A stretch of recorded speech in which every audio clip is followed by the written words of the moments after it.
Hello, class. My name is Brianna Fernandez, and I want you guys to imagine something really quick. So imagine the cameras are flashing, the crowd is going wild, and there's a poor orca whale doing flips and tricks just to get a scrap of food. Now I have a question for you guys. Do you guys think that such a large mammal should be kept and used for our entertainment? Well, today I will be persuading you to stop going to SeaWorld and to stop funding an amusement park that abuses and neglects their animals.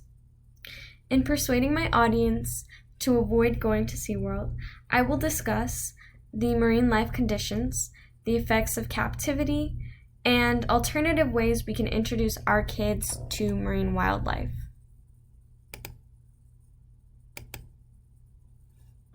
First, I will discuss the marine life conditions.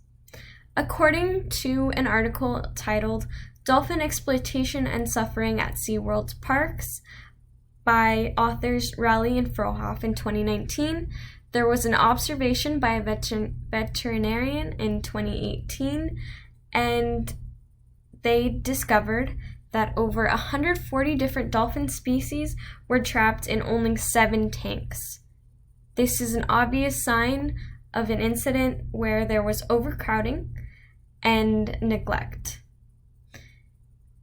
In the same article by Raleigh and Frohoff in 2019, there was an incident where 11 grown adult dolphins were in a dolphin nursery, meaning they weren't getting an adequate diet, they didn't have enough space, and they weren't getting an adequate enough care for their size. So why is it so important that dolphins and large marine animals have this space and have enough time and attention? Well, it is because, according to research and data, marine life animals have a lot of brain function that is similar to humans, meaning they have self-consciousness, they have remarkable skills, and they are comparable to human brain functions. According to the journal the book Ethics in Marine Mammals by Beckhoff in 2009, there is a growing database showing that fish are sentient beings that experience pain and suffering, and that dolphins and other cetaceans are highly intelligent and capable of experiencing pleasure and pain and have a remarkable social and cognitive skills. Now that I have discussed marine life conditions, I will discuss the effects of captivity, and finally I will discuss the alternative ways we can introduce our children to marine wildlife. Now I will discuss the effects of captivity.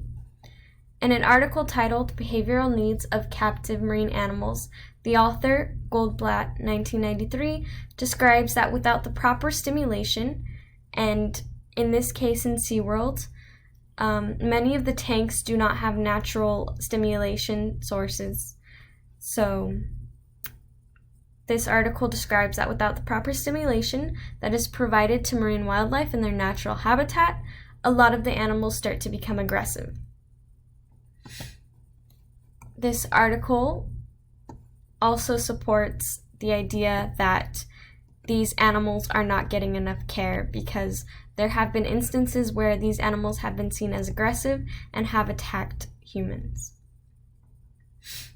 In another article titled Stress, Physiology in Marine Mammals, How Well Do They Fit the Terrestrial Model,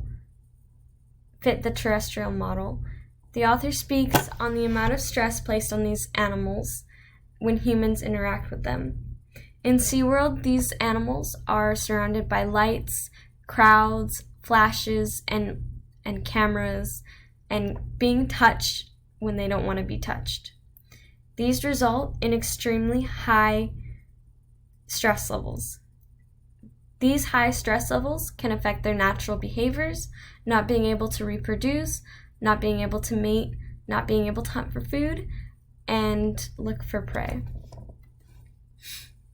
Now that I have discussed the life conditions, and the effects of captivity, I will discuss alternate ways we can introduce our kids to marine wildlife. As for alternatives, one of my favorite alternatives is the Aquarium of the Pacific, but if you do not live in Southern California, there are many local aquariums that support education over performance. What does this mean? This means that unlike SeaWorld, they do not use their animals as performers, and they actually educate the kids and the adults that come into their location. So, as for the Aquarium of the Pacific, according to the book Pacific Visions, A Bold Departure for an Aquarium to Enhance Ocean Education, the aquarium has made several commitments to changing their relationship between humans and the planet. They have done this by making sure all of their animals have adequate enough space, and they take very extremely good care of the animals that come in who need help and rescue. It is also important because they teach that animals are not entertainment, and they also encourage kids to properly get rid of trash and help maintain the environment, which is so significant.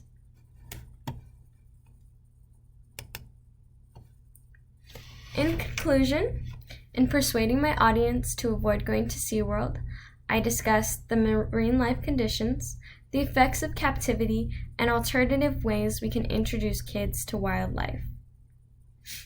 I hope my presentation helps some of you guys rethink about buying tickets to SeaWorld or going to SeaWorld with your family, because it only promotes the abuse and neglect of large marine mammals that need adequate enough space and attention.